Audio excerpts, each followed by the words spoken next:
আসসালামু আলাইকুম। আশা করি সবাই ভালো আছেন। আজ দেখাবো কিভাবে মাছ দিয়ে সুস্বাদু কাবাব তৈরি করা যায় এবং এই কাবাব খেতে কিন্তু মাংসের চেয়ে কোনো অংশে কম হবে না। চলুন দেখে নেই এই সহজ এবং সুস্বাদু মাছের কাবাব রেসিপি।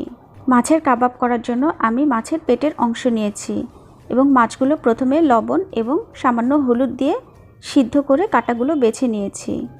মাছের কাবাব করার জন্য একটু বড় সাইজের মাছ হলেই ভালো হয় এবং পেটের অংশটি নেয়ার চেষ্টা করবেন, কারণ পেটের অংশে কাঁটা কম থাকে।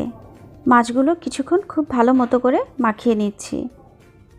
এই মাছের কাবাবে কিন্তু খুব বেশি মশলা লাগছে না, খুব কম মশলাতেই তৈরি করে ফেলা যায় এই সুস্বাদু মাছের কাবাব। মাছগুলো খুব ভালো মতো ম্যাশ করে বোলের এক সাইডে রেখে দিচ্ছি এবং কিছু মশলা প্রিপেয়ার করে নিচ্ছি।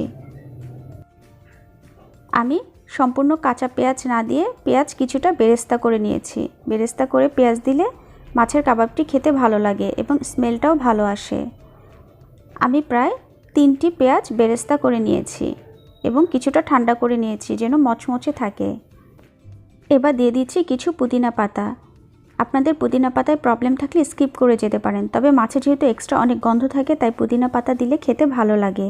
এবার দিয়ে দিচ্ছি বেশ কিছু ধনেপাতা। এবার দিয়ে দিচ্ছি 1 চামচ পরিমাণে গোলমরিচ গুঁড়ো এবং 2 চামচ পরিমাণে কাবাব মশলা। আরও দিয়ে দিচ্ছি 1 চামচ পরিমাণে চিলি ফ্লেক্স। ঝালটা আপনাদের পছন্দ মতো দিতে পারেন। এবার সামান্য লবণ অ্যাড করে দিচ্ছি, যেহেতু মাছে আগে থেকেই লবণ দেওয়া ছিল তাই সামান্য লবণ দিয়েছি। এবার বেরেস্তা সহ পুদিনা পাতা ধনেপাতা খুব ভালো মতো মাখিয়ে নিচ্ছি। মশলাগুলো এভাবে আলাদা মাখিয়ে নিলে মাছের সঙ্গে খুব ভালো মতো মিশে যাবে এবং খেতেও খুব ভালো লাগবে। তা না হলে বেরেস্তাগুলো আস্ত থেকে যাবে এবং কাবাব করার সময় শেপগুলো ঠিকমতো তৈরি করা যাবে না। এবার দিয়ে দিচ্ছি কিছু বুটের ডাল বাটা। ডালটি আমি সিদ্ধ করে বেটে নিয়েছি এবং সিদ্ধ করার সময় কিছু লবণও অ্যাড করেছি। মাছ যেটুকু বুটের ডাল ঠিক তার অর্ধেক পরিমাণ হলে কাবাবটি পারফেক্ট হবে। এবার এই সব কিছু খুব ভালো মতো মাখিয়ে নিচ্ছি। যেহেতু এখানে সব কিছুই শুকনো তাই চেষ্টা করবেন একটু সময় নিয়ে মাখাতে। খুব ভালো মতো মাখিয়ে আমি অ্যাড করে দিচ্ছি 2টো ডিম। ডিম দিয়ে আমি আরও ভালো মতো কাবাবগুলো আরেকবার মাখিয়ে নিচ্ছি। এই সময় চাইলে আপনারা লবণটাও অ্যাডজাস্ট করে নিতে পারেন।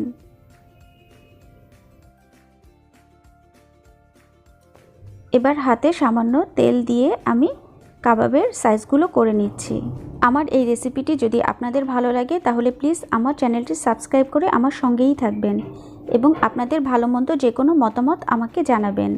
আমি একই নিয়মে সবগুলো কাবাব শেপ তৈরি করে নিচ্ছি।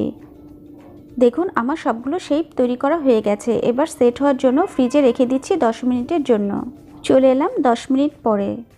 এবার প্যানে তেল গরম করে দিয়ে দিচ্ছি কাবাবগুলো, তবে খুব বেশি তেল দেওয়ার দরকার নেই। তেলটা একটু ভালো মতো গরম করে নিলেই চলবে।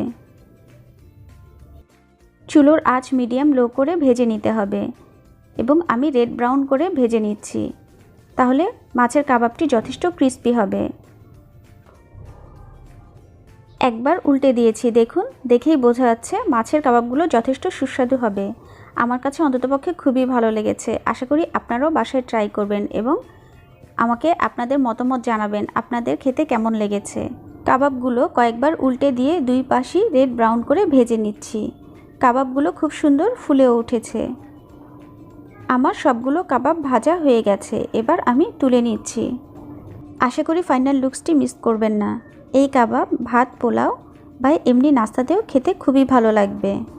তৈরি হয়ে গেল সুস্বাদু এবং ইজি একটি রেসিপি ফিশ কাবাব।